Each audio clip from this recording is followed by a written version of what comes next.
Un petit lionceau a été cruellement rejeté par sa mère à cause de sa fourrure, mais une chienne décide de faire quelque chose d'incroyable qui surprend tout le monde. Dans l'immensité dorée de la savane africaine, où le soleil implacable frappe la terre et projette de longues ombres sur les plaines sans fin, la vie poursuit son cours, dictée par des lois ancestrales régissant chaque naissance et chaque mort. C'est dans ce décor majestueux qu'est venu au monde un lionceau, dont le destin allait s'écrire en des teintes différentes de celles que l'on associe habituellement à son espèce. Aux premières lueurs de l'aube ce jour-là, Léon vit le jour. Dès son premier souffle, il portait des marques singulières. Un corps plus frêle que la normale, un pelage plus clair que d'ordinaire, et lorsqu'il ouvrit enfin les yeux, un regard ambré doux, différent du jaune éclatant caractéristique de sa lignée. À cet instant crucial, tandis que la nature saluait silencieusement l'arrivée d'une vie nouvelle, sa mère, la redoutable lionne Serena, posa sur lui un regard mêlé d'incompréhension et de déception. Serena était réputée dans toute la savane pour sa férocité à la chasse et pour la qualité irréprochable de sa descendance. Ces lionceaux devenaient toujours des prédateurs redoutables, de dignes représentants de la royauté sauvage régnant sur ces terres. Mais face à ce petit être qui frissonnait déjà sous le soleil naissant, quelque chose en elle se referma. Brusquement, elle s'éloigna du lionceau, lui refusant cette chaleur maternelle essentielle à tout nouveau-né pour survivre. « Il ne mérite pas notre sang », déclara-t-elle d'un grondement grave en s'adressant aux autres membres du groupe. « Il ne porte pas la force de nos ancêtres. Il ne survivra pas aux épreuves de la savane. » L'abandon fut à la fois brutal et définitif. Tandis que les autres lionceaux recevaient léchages affectueux et protection, Léon fut rejeté à la périphérie du clan, exilé en silence avant même d'avoir vraiment vécu. Les regards de dédain des adultes et l'indifférence cruelle des autres petits pesaient sur son frêle corps, comme la chaleur écrasante du midi africain.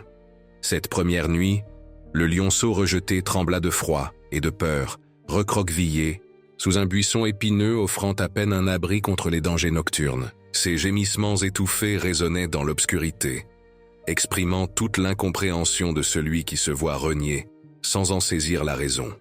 Les étoiles, brillantes dans le ciel de la savane, demeuraient indifférentes à sa souffrance, tandis qu'il luttait contre l'abandon, la faim qui commençait déjà à le tenailler, et cette impression déchirante de ne pas avoir de place dans le monde. Au lever du jour, poussé par un instinct de survie contredisant son apparente fragilité, Léon s'éloigna du territoire du clan. Chaque pas chancelant représentait une rupture irrévocable avec ce qui aurait dû être son droit naturel. Une protection, un apprentissage, une identité. Ses petites pattes imprimaient à peine la terre rouge, tandis qu'il avançait sans but, en quête de quelque chose qu'il ne savait même pas nommer. Ce fut au plus fort du jour, alors que le soleil brûlait sans pitié et que la chaleur devenait presque insoutenable, que son destin prit une tournure inattendue. Non loin d'un petit village humain, là où la savane s'approchait des habitations, vivait une meute de chiens formant une communauté soudée par la loyauté et l'affection réciproque. Parmi eux se trouvait Luna, une chienne de taille moyenne, à la robe mêlant des tons dorés et blancs. Ses yeux profonds et sa sensibilité hors du commun dépassaient le simple instinct animal. Luna avait récemment perdu sa portée lors d'une mise bas difficile, et son corps portait encore les traces de cette maternité interrompue. Son cœur, bien que meurtri, demeurait grand ouvert, prêt à donner un amour sans limite. Ce jour fatidique, alors qu'elle s'approchait d'un ruisseau pour y chercher de l'eau, elle perçut un son plaintif et éperdu venant d'un amas de buissons secs. Ce qu'elle y découvrit dépassait tout entendement. Un lionceau, déshydraté, affamé, tremblant, dont les yeux ambrés imploraient une chance de survivre. Un instant, leurs regards se croisèrent, brisant la frontière invisible qui sépare normalement le prédateur de sa proie, deux ennemis naturels depuis la nuit des temps. Mais ce qui l'emporta fut la connexion instantanée entre deux êtres marqués par la perte. « Tu es seul, petit », sembla dire Luna dans un langage muet, s'approchant prudemment de lui. « Comme moi ». Avec la douceur propre au cœur blessé, elle posa son museau contre le frêle corps du lionceau, sentant sa fièvre et l'extrême fragilité de ses os sous ce pelage clairsemé. Un instinct protecteur, plus fort que n'importe quelle loi de la nature, se réveilla en elle, Sans hésiter, elle se mit à le lécher, nettoyant ses plaies et rafraîchissant sa peau desséchée par le soleil. Puis, avec 1000 précautions, elle l'attira sous son propre ventre, lui offrant un peu d'ombre et de réconfort. Léon, habitué à l'indifférence d'un monde qu'il avait déjà rejeté, accueillit ce geste avec une surprise qui se mua vite en un sentiment de soulagement profond. Son petit corps cessa de se crisper sous les soins de la chienne. Pour la première fois depuis sa naissance, il connut l'apaisement. La chaleur maternelle que sa propre espèce lui avait refusée venait d'une source improbable, franchissant des barrières que l'on aurait cru infranchissables. Pendant tout l'après-midi, Luna resta auprès du lionceau, le protégeant et surveillant chacun de ses mouvements avec une vigilance inlassable. Quand Léon montra des signes de soif, elle l'emmena au ruisseau, le poussant doucement pour l'encourager à boire. Pour apaiser sa faim, elle recracha devant lui un peu de la viande consommée plus tôt, un comportement propre aux canidés, inconnu chez les félins. Poussé par la nécessité, Léon accepta cet aliment inhabituel, entamant une adaptation qui transformerait sa vie. Lorsque le soleil commença à décliner, teintant le ciel de la savane de nuances orange et rouge, Luna prit une décision qui allait bouleverser le destin de 2 êtres. Avec une délicatesse infinie, elle attrapa Léon par la peau du cou, comme si c'était son propre petit, et l'emporta vers celui qu'elle considérait comme son foyer, une petite grotte nichée entre des rochers, proche des habitations, humaines mais assez isolées pour assurer leur sécurité à tous deux. Le chemin fut long et périlleux. Chaque repli de terrain pouvait recéler un prédateur, chaque écho lointain annonçait une menace. Luna progressait avec prudence, s'arrêtant par instants pour vérifier les alentours, tous ses sens aux aguets. Léon, suspendu par la nuque, restait passif, s'en remettant corps et âme à celle qui, contre toute attente, lui offrait une seconde chance. À la nuit tombée, ils parvinrent à l'abri. Luna déposa le lionceau sur un lit de feuilles sèches, constitué en prévision d'un éventuel futur où elle élèverait à nouveau des petits. Puis, elle s'allongea contre lui, l'entourant de son corps, non seulement pour le réchauffer, mais aussi pour lui faire comprendre qu'à partir de ce jour, ni lui ni elle ne seraient nés plus jamais seuls. Cette première nuit commune fixa un rythme qui allait bientôt devenir une habitude. Léon, trop faible pour réfléchir à la complexité de sa situation, s'abandonnait aux soins de Luna. Son corps minuscule, désormais à l'abri du froid et des attaques nocturnes, s'accorda enfin un sommeil réparateur, tandis que la chienne veillait, oreille dressée au moindre bruit, prête à protéger cette vie fragile qui dépendait totalement d'elle. Le lendemain révéla de nouveaux défis, à commencer par l'alimentation d'un jeune lion. Suivant un instinct maternel qui transcendait la frontière entre les espèces, Luna adapta ses propres habitudes de chasse et son régime pour répondre aux besoins de son protégé. Au début, elle rapportait de petits rongeurs et oiseaux, chassés aux abords de la grotte, puis les dépeçait pour en faciliter la consommation par Léon. De son côté, Léon observait chaque mouvement de Luna, y puisant bien plus que la simple nourriture. Il apprenait. Ses yeux ambrés suivaient avec attention ses gestes précis à la chasse, emmagasinant sans le savoir des techniques que sa mère lionne aurait normalement dû lui transmettre, mais qui, dans cette situation inédite, provenaient d'une chienne. Comme si son cerveau juvénile comprenait qu'il devait s'adapter pour survivre, il absorbait sans réserve l'enseignement d'une mentor aussi atypique qu'indispensable. Les jours devinrent des semaines, et les semaines se muèrent en mois. Léon grandit, gagnant non seulement en taille, mais aussi en confiance et en compétence. Son corps, d'abord très frêle, commença à manifester la force naturelle propre à sa lignée, bien qu'il conservât des caractéristiques inhabituelles. Son pelage, plus fourni désormais, demeurait plus pâle que celui des autres lions, et ses yeux ambrés conservaient cette aura presque mystique qui avait intrigué Luna dès le premier regard. Leur relation évolua au-delà du simple rapport. De dépendance initiale, une véritable complicité s'installa, fondée sur la confiance réciproque, le respect et un amour défiant toute classification ordinaire. Luna n'était plus seulement la nourricière, elle était aussi l'instructrice, la guide, la compagne, qui révélait au jeune lion des voies méconnues pour appréhender l'existence dans la savane. Regarde la façon dont le vent courbe l'herbe, semblait-elle dire en silence, alors qu'il contemplait depuis une colline la vaste plaine qui s'étendait à perte de vue. Voilà comment tu liras la direction qu'ont prise les troupeaux.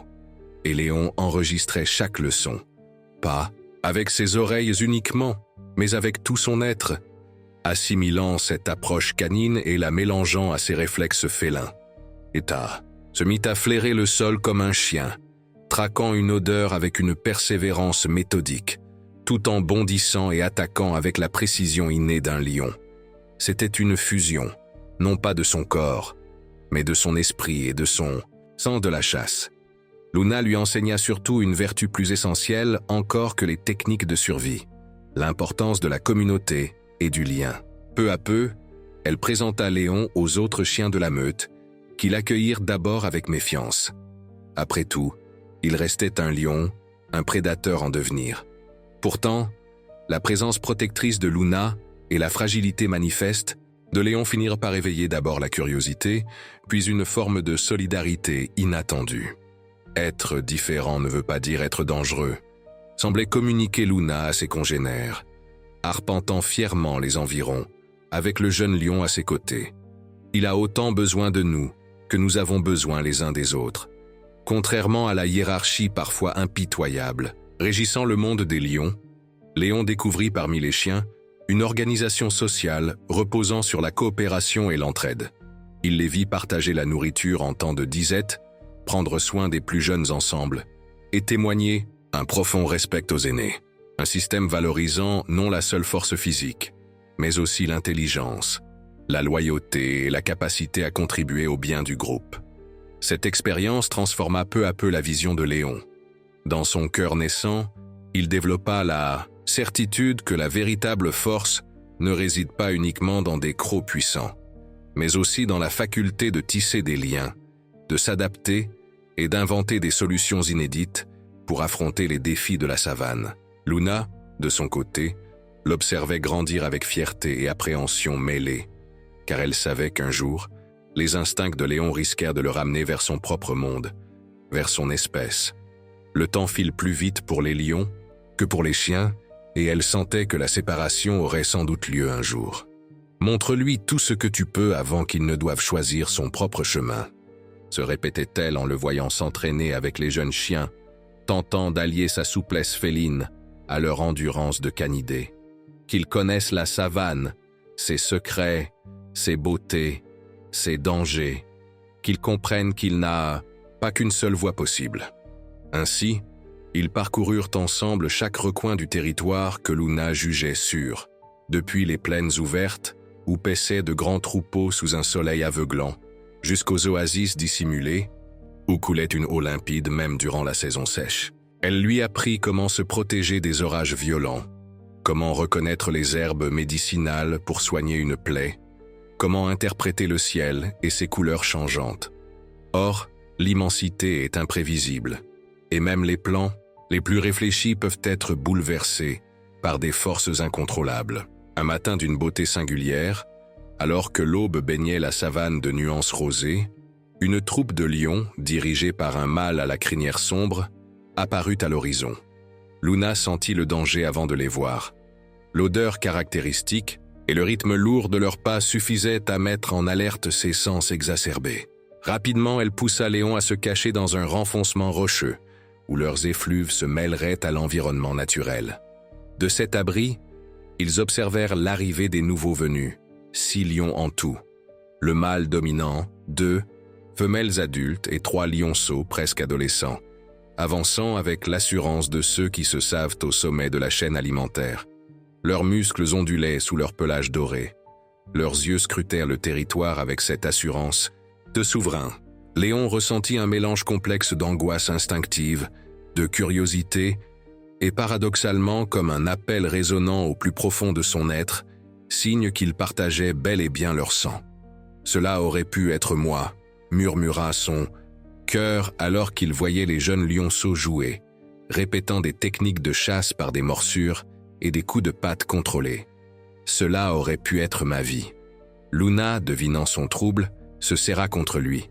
Comme pour lui, dire « Tu es à ta place ici. Tu es en sécurité. » La troupe de lions demeura quelques jours dans les parages, chassant et se reposant. Luna et Léon restaient au cachet, préférant se rapprocher de la meute canine pour un surcroît de protection. Pourtant, l'attention de Léon était sans cesse attirée par ces puissants félins, et des questions germaient en lui. Qui suis-je vraiment ? Semblait-il se demander en contemplant ceux qui lui ressemblaient et qui pourtant lui étaient étrangers. À quel monde est-ce que j'appartiens ? C'est alors qu'eut lieu la rencontre décisive.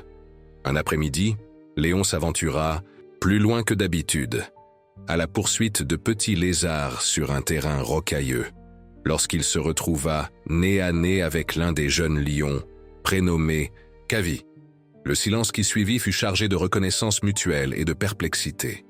Kavi, intrigué, examina ce lion à peine plus jeune que lui, au pelage nettement plus pâle, dont l'odeur portait un curieux mélange de notes canines et félines. « Qui es-tu » lança Kavi avec un mélange de défi et de curiosité.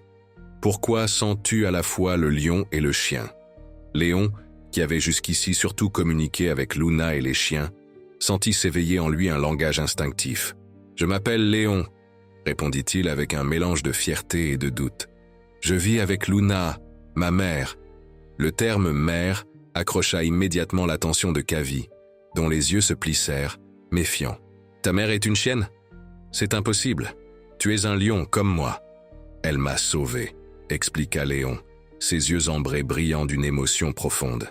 « Quand tous m'ont rejeté, elle m'a nourri, protégé, appris à survivre. » Les paroles de Léon semblèrent te faire écho à un souvenir lointain dans l'esprit de Kavi. « Tu es le petit rejeté, » murmura-t-il, stupéfait. « Tout le monde dans la région parle de toi. Un lionceau né différent, abandonné parce qu'il ne répondait pas aux exigences de la lignée royale. » Le choc de ces mots résonna durement dans le cœur de Léon. Des bribes de mémoire, des sensations presque oubliées de froid, de faim et de mépris, refirent soudain surface avec une brutalité inouïe.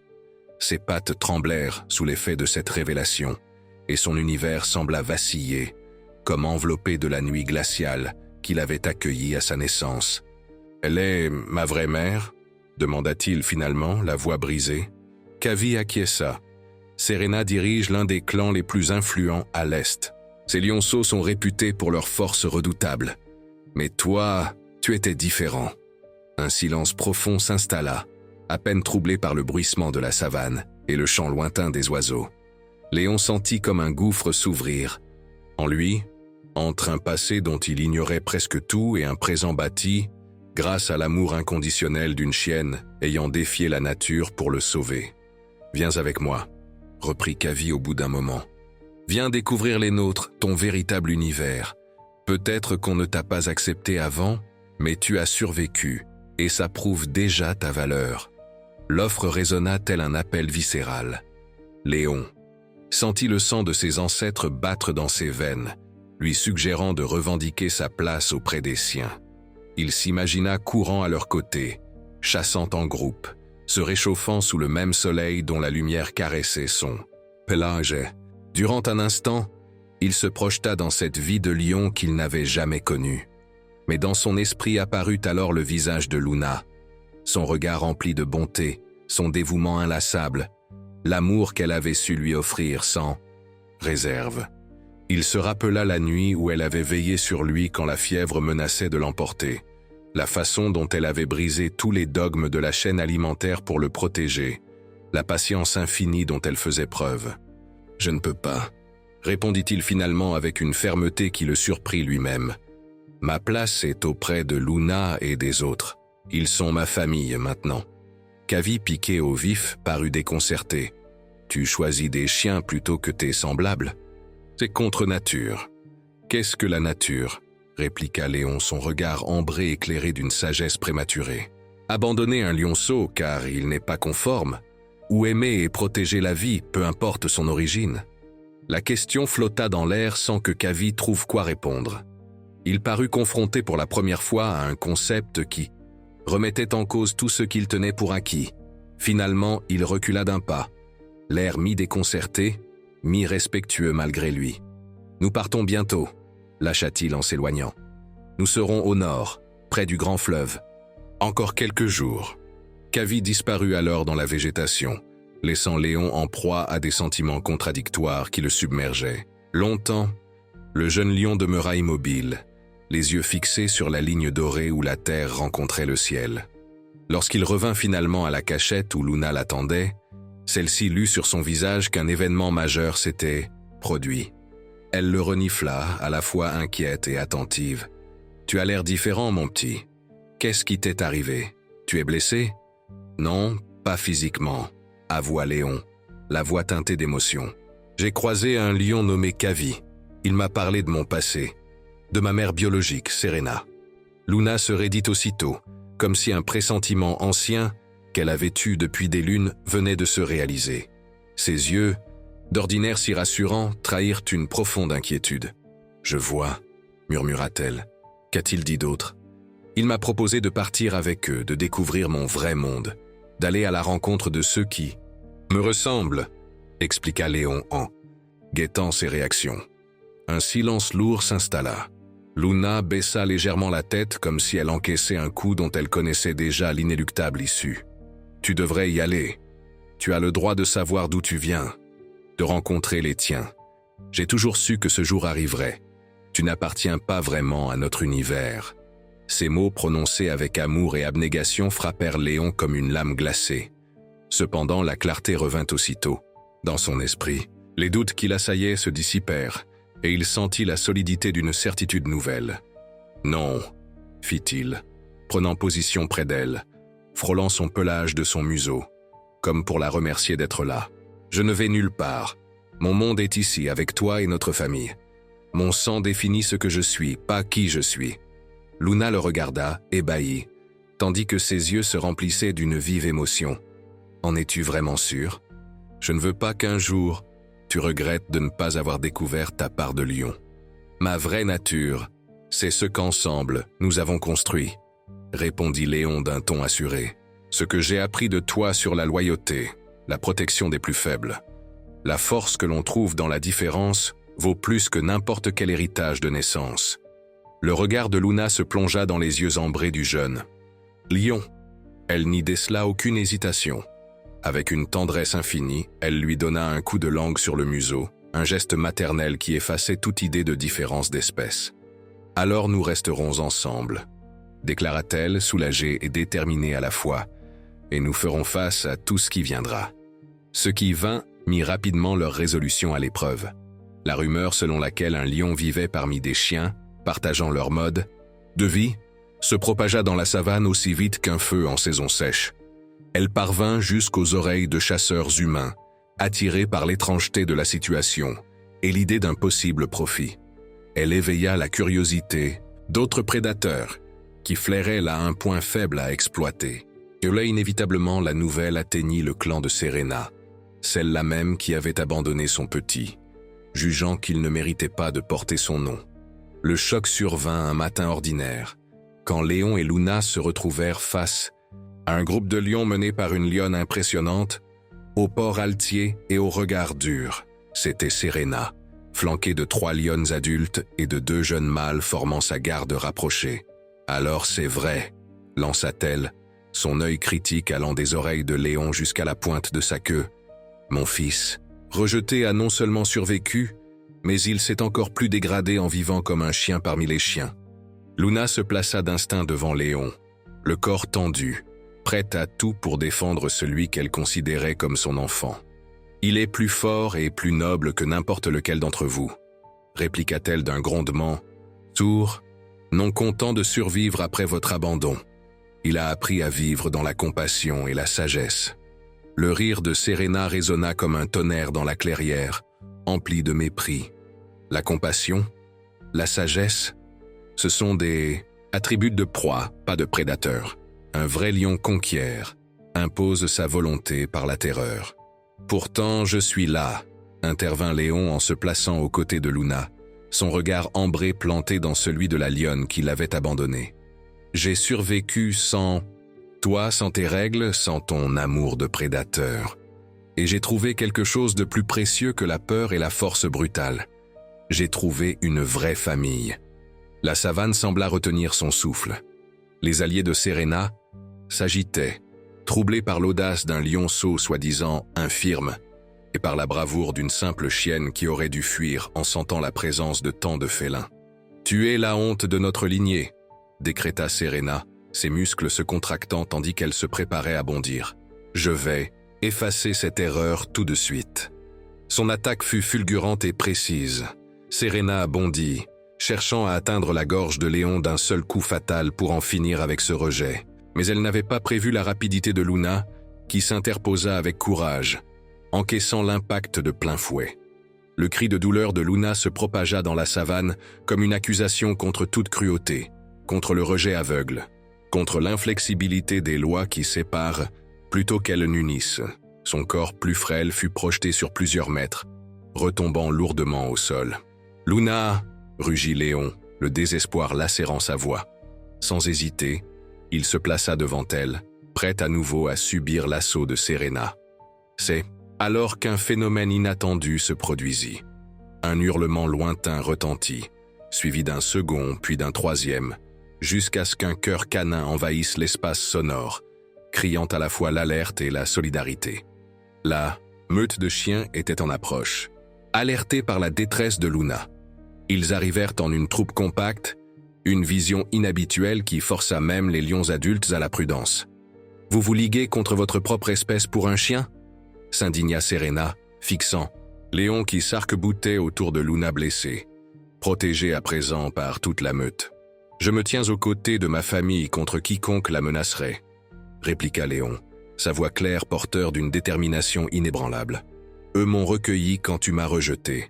Ils m'ont appris l'union plutôt que la peur. » Une tension électrique régnait. D'un côté, les lions, maîtres de la force brute. De l'autre, un groupe uni autour d'un lion différent et d'une chienne blessée, dont l'exceptionnelle cohésion défiait toute logique. La voix de Luna, fragile mais ferme, s'éleva alors pour rompre l'impasse. « La savane est assez vaste pour nous tous, Serena. Nous n'avons pas besoin d'être ennemis. Ton fils a trouvé sa voie, comme toi la tienne. Quel mal y a-t-il là-dedans ?» Un éclair d'hésitation passa fugitivement dans les yeux de Serena, comme si elle entrevoyait la possibilité qu'il existe d'autres manières de vivre. Mais elle sembla vite refouler ce doute et se redressa. « Un lion chez les chiens, c'est contre nature, » dit-elle enfin, la voix moins grondante qu'auparavant. « Il ne survivra pas. »« Peut-être, » concéda Luna, son souffle court sous la douleur, « mais il aura vécu pleinement, aimé et été aimé. » Quelle autre victoire pourrait surpasser cela? Le silence qui suivit pesa de tous les non-dits, de tous les possibles réprimés. Finalement, Serena recula de quelques pas, ne quittant pas Léon du regard, comme pour graver dans sa mémoire l'image de ce fils qu'elle avait. « Perdu, éloignez-vous de notre territoire », conclut-elle, d'un ton qui ressemblait plus à un avertissement qu'à une menace. « Nous ne vous combattrons pas, mais nous ne vous acceptons pas non plus. » Sur ces mots, Serena tourna les talons et s'en alla, suivie par sa troupe, qui jetait des regards perplexes sur la scène incroyable qu'ils venèrent de vivre. Un lion et une chienne unis, face à des lions, une meute de chiens prête à les défendre, un ordre naturel comme renversé. Dès qu'ils furent hors de vue, Luna s'effondra, cédant à la souffrance. Léon s'empressa de vérifier ses blessures, des entailles profondes dues aux griffes de Serena. « Il faut la soigner », annonça-t-il aux autres chiens, dont certains déjà léchaient délicatement les plaies, tandis que d'autres se préparaient à monter la garde. Les heures qui suivirent se transformèrent en une opération de sauvetage. Les chiens s'activèrent, certains ramenèrent des plantes médicinales que Luna leur avait désignées par le passé, d'autres apportèrent de l'eau, et d'autres encore organisaient la défense du périmètre. Au cœur de l'agitation, Léon ne quitta pas la chienne blessée, appliquant onguents et herbes pour soulager la douleur, l'abreuvant et lui murmurant des mots d'encouragement.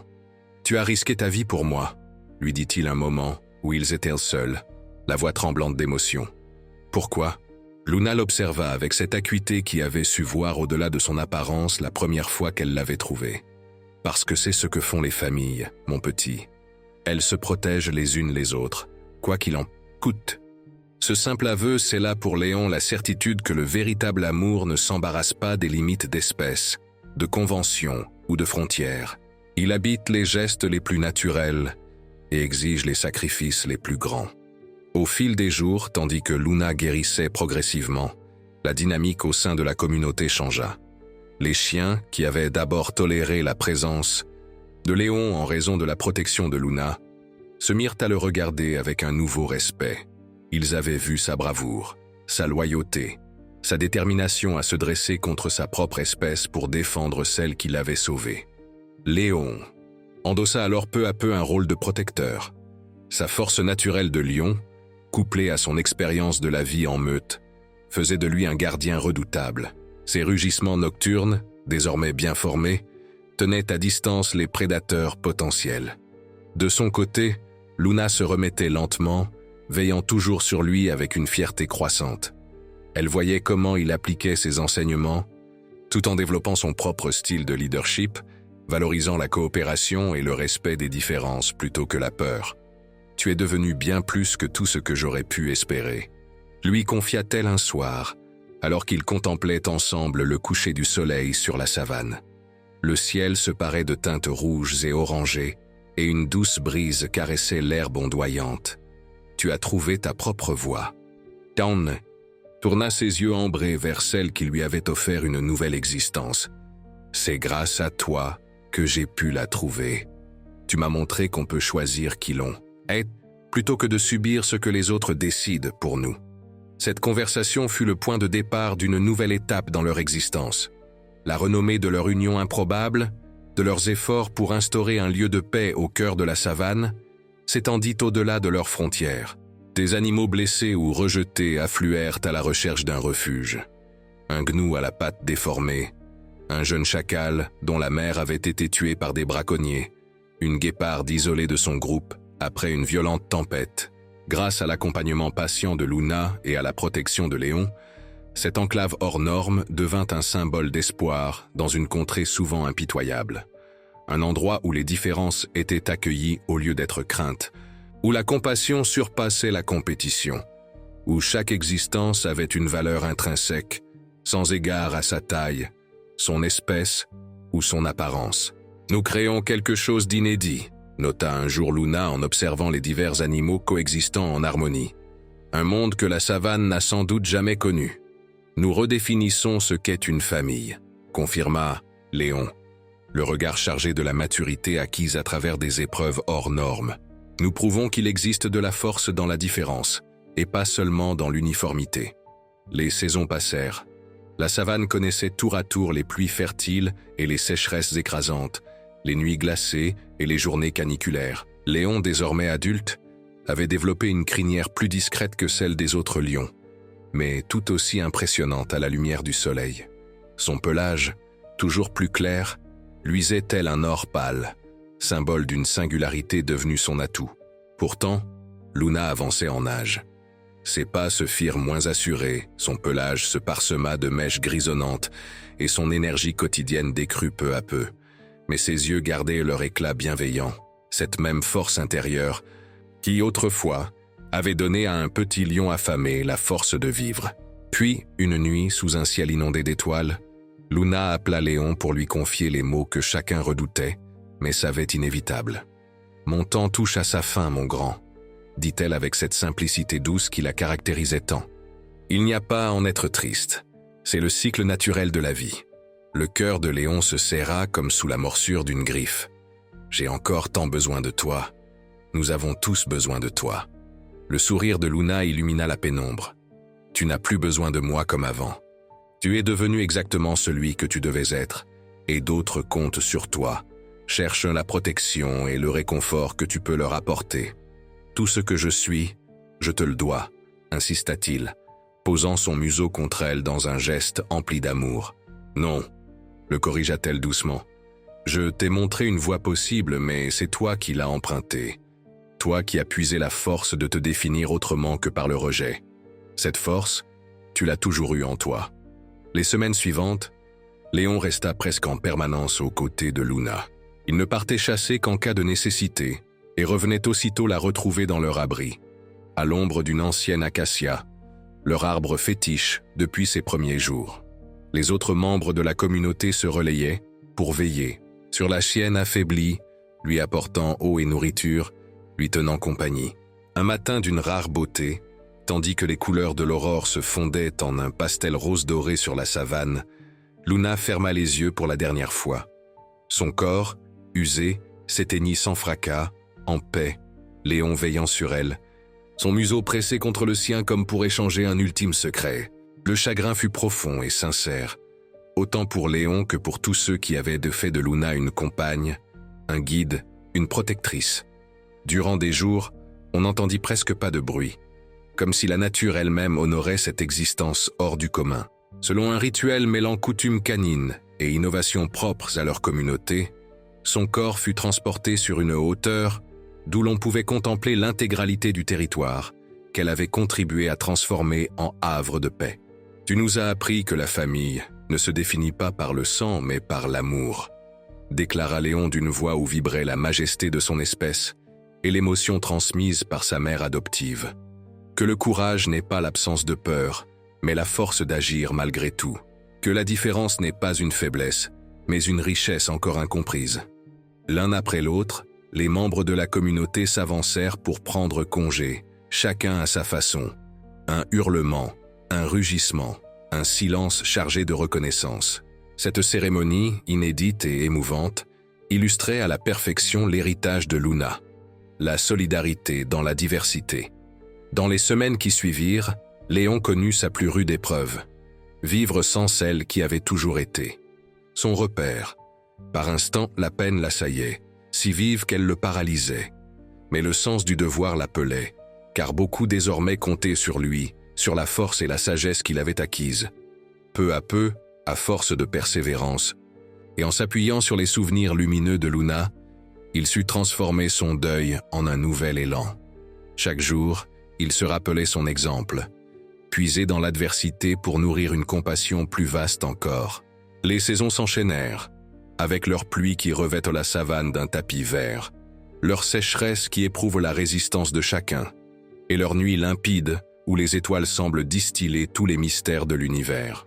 Léon, celui que l'on disait autrefois sans avenir, perpétua l'héritage de Luna. Sous sa direction, le refuge s'agrandit et prospéra, attirant toujours davantage d'êtres égarés. Parfois même de jeunes lions, lassés de la rigidité de leur propre clan, s'approchaient pour voir ce lieu hors norme. Parmi eux, Kavi, qui avait autrefois révélé à Léon l'histoire de sa naissance. « Je voulais voir de mes yeux ce dont tout le monde parle », expliqua Kavi à leur retrouvaille. Un endroit où les prédateurs et leurs proies cohabitent, où la force protège au lieu d'opprimer. « Ce n'est pas parfait », admit Léon, fidèle à la transparence, que lui avait enseigné Luna. « Mais nous tentons quelque chose de différent, dans l'esprit de celle qui m'a montré d'autres possibles. » Kavi observa cette communauté composite, indéniablement émerveillée et perplexe. Serena ne le croirait pas, lâcha-t-il après un silence. Elle évoque encore parfois ton nom, l'histoire du fils qui a choisi une voie étrange. Un sourire empreint de nostalgie effleura les lèvres de Léon. « Dis-lui que je vais bien, » répondit-il simplement. « Que j'ai trouvé ma place, tout comme elle a trouvé la sienne. » Ainsi, l'héritage de Luna ne cessa de rayonner, par les récits échangés autour des feux de camp des villages humains, par les rumeurs courant d'une région à l'autre, et par l'exemple vivant d'une communauté défiant l'ordre établi. On parlait de ce lionceau rejeté, élevé par une chienne, qui était devenu le symbole d'une nouvelle ère possible, où l'on apprend à puiser sa force dans la compassion plutôt que dans la crainte. Aujourd'hui encore, la légende court, dans la savane africaine, portée par la brise qui fait onduler l'herbe haute et par les étoiles qui, indifférentes mais éternelles, veillent sur le grand théâtre de la vie. L'histoire de Léon et de Luna rappelle qu'il arrive que nos plus grandes forces naissent de nos différences, de nos imperfections aux yeux du monde, et qu'au fond, l'amour et la solidarité ignorent les barrières que l'on pensait infranchissables.